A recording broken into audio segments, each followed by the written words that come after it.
The 5 students are as follows, and they may come forward. Eric Patenaude, son of Robert Patenaude and Deanna Patenaude. Ryan Westrom, son of Lyle and Susan Westrom. Stephanie Lindsay, daughter of Jerry and Jackie Lindsay. Maria Schizano, daughter of Mario and Jill Schizano. Eric Barnum, son of Dave and Mary Lou Barnum. We will begin with Mr. Patenaude.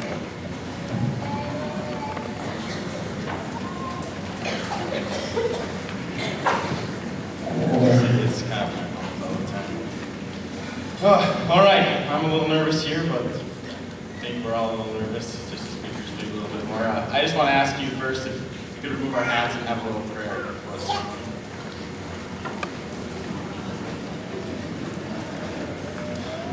Dear Heavenly Father, we just want to thank you for today and the weather and the beautiful day you provided us.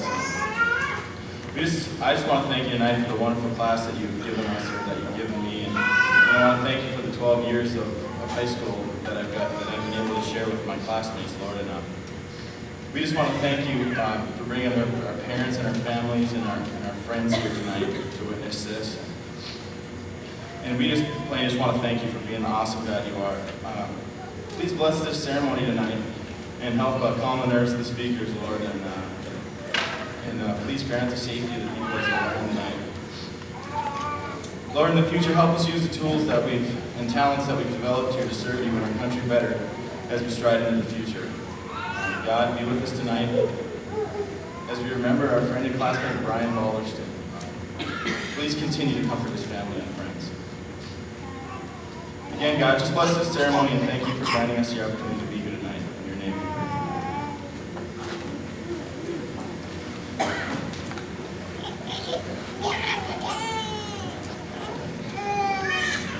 Left side or right side? Well, greetings everybody. Greetings family, friends.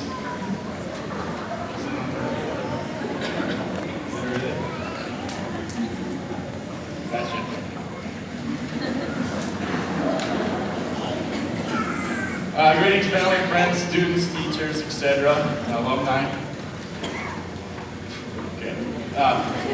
My piano teacher always said, you just imagine your whole audience in their underwear, things would go a lot better. You were nervous, and I don't know, it still doesn't really seem to work. But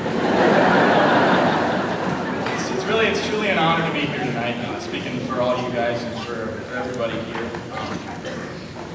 I'm really glad to be here tonight. Now with the valedictorian, salutatorian, things change. We all just volunteer to come up here basically. We all have to have a 3.4 grade point average or better. And right now I'd like to take time to acknowledge the 2 top guys of our class.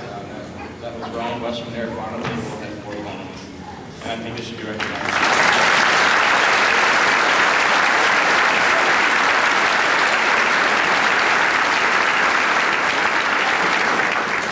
Well, anyway, being the senior class president, I naturally felt that I should get up here and speak for the class maybe. So here I am. I guess there's kind of a dream. Here I am. One thing I've learned about being in front of an audience is an important thing I learned was a guy from Bean Hall. You remember him, the media guy? So I figured if I lost interest, I just have to jump off, plant on the floor. I don't know how to do it, but anyway, okay. As you read in the paper, I just wanted to brag a little bit about the track team. The boys and girls track team they both won the subsections, and with that they joined all the other teams for subsection titles, and all the spring sports this year got titles, so I thought it was pretty awesome. But it makes me a little nervous leaving this place. I mean, what are you underclassmen? I don't know. Especially I'm kind of nervous for football next year, I know, because I'll tell you why. I got a little story. One of the captains next year, George Woodman, I'm a little nervous about him, I'll tell you. Okay. Now, George and I lived it all summer, and I got to know him pretty well, He's a good friend of mine. Inside, he's kind of a tough guy. He always sticks it out, puts it to the max, and outside he's kind of humble and quiet. If you're around him enough, you hear him say, "I'm stealing." He's generally pretty humble, but The other day, on Wednesday this week, you know, being the manly men we were, George and I, we went to give blood. And you know, we were pretty tough about it. And, you know, we got through the screening, the questions and the testing, and we proceeded to go into the tables to lie down, and the nurses stuck their needles in our arms, and it was kind of, you know, we were okay. And we were about halfway done with the draining of the blood or whatever. And I looked back at George, and I looked back and I was going to ask him how he was doing, and I just kind of saw him. So the nurses came on over and they pulled the thing out, and George was kind of in a stupor. He was kind of it was funny. Anyway, I tried to coax him back for about 30 minutes, and I don't know, it's kind of funny. He woke up finally and he said, "I'm okay, I'm okay." Of course, Dana was there to comfort him right away. So anyway, next year, George, just don't give blood before any important football games. You're going to see it there. Right? And it might get a little hot in here, so if you get a little faint, you might want to lay down. Oh, okay. Anyway, back to my speech. Get a little serious, more serious here. Looking back on this year, I think everybody here and everyone that lives in Crookston can agree that it's had a lot of there. There's a lot to look back on this year. Well, looking back at this year, two things really pile into my head. And two things that stick out the most for me. The first one is Brock's death in February. And I know we all were hit pretty hard with that. It was pretty shocking. I tell you, that Thursday night and that Friday night, the next day on Friday, were probably the craziest days of my life. Eric called me up after a wrestling match that night, and you know, he said there's been an accident. And I thought he was involved because he sounded pretty shaken up, and so I asked him if he was okay. And he paused and he said, "Brock and Nate were in an accident, and Brock didn't make it." I had never felt my heart drop so much ever in my whole life as it did then. My head spun. I was speechless. I didn't know. Brock and I have been friends for the last couple of years. Real well, he sat next to me in choir. I was just getting to know him, and it was a little just too unreal for me that I couldn't hardly believe it. So Eric came over to my house on this day, and we prayed all night. We didn't know what else to do. We sat there, and we eventually went to bed around 4. And I woke up the next morning, and my mom was on the phone at about 6 o'clock. Eric and I were planning on going to school, and she hung up as we sat down to eat, and she looked at me and said, "Grandpa's had a stroke, a massive stroke. He had it just last night." And, you know, I was like, "What's next?" It didn't even really register. I didn't even understand. And he had just been at my wrestling match the night before. It was too unreal. He died 2 days later after that. Now, I've thought a lot about those two guys a lot in the last week or so. I looked up to both of them so much. One thing that caused me to look back was Brock's birthday was on Wednesday. He was going to turn 18 this Wednesday, and my grandpa was buried on Saturday because the ground was frozen. Well, anyway, the other thing that comes to mind when I think of this year was the flood, obviously. We all knew it was coming after the record snowfall and everything. Farmers Almanac predicted it. But who would have ever guessed that East Grand Forks and Grand Forks would be virtually destroyed? I never would have guessed that.